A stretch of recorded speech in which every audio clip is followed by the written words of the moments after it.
what an inspiring evening, isn't it? So many occasions in which these kinds of awards and these kind of affairs and matters are discussed are occasions for the wringing of hands, for the recognizing of disaster and impending catastrophe.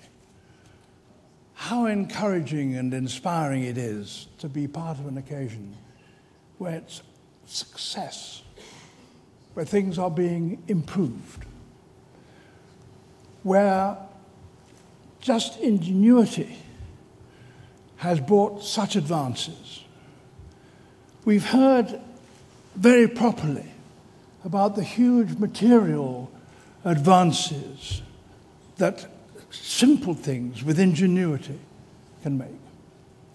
And of course, that is the overwhelming thing about these awards and about the enterprises which have got their awards.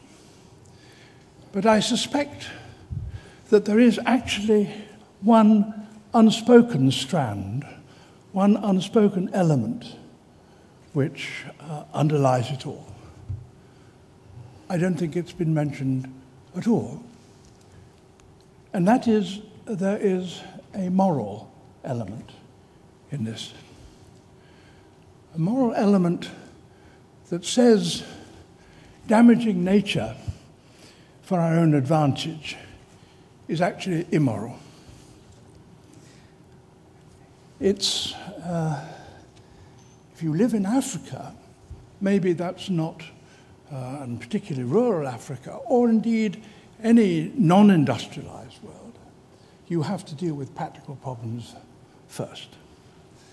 But from what I know of friends who I have in non-industrial nations, they feel very profoundly about the way humanity has damaged the world, and in particular about the way industrial society has damaged the world. But I do truly believe that there is a moral change coming to the attitudes of people worldwide, not just this nation or that nation, not just industrial or non-industrial.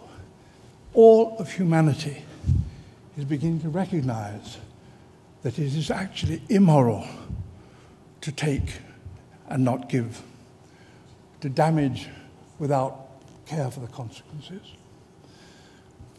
Some people might say, well, that's rather dispiriting, because when was a big moral change amongst the people of the world? Well, actually, there was one. In the middle of the 19th century, there was a time when people could, in the Western world, could quite happily say that they thought it was proper to buy and sell other human beings. And yet, within 20 years, it became intolerable for any human being to believe that such a thing was acceptable.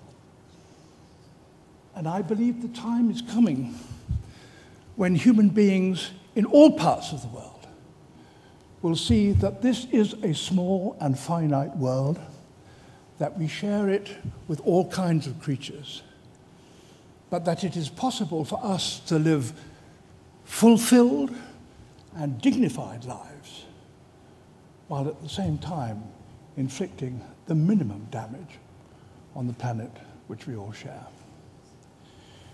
This evening, as I said, has been an inspiring one. It's also, for me, a humbling one. When I see what minimal changes can do to help everyday life, and when I consider how much notice I take of those things in my domestic life, I am humbled by what I've seen from people who have won these awards. I congratulate them all unreservedly, and I congratulate too and thank Ashden Awards for occasions like this. Thank you very much.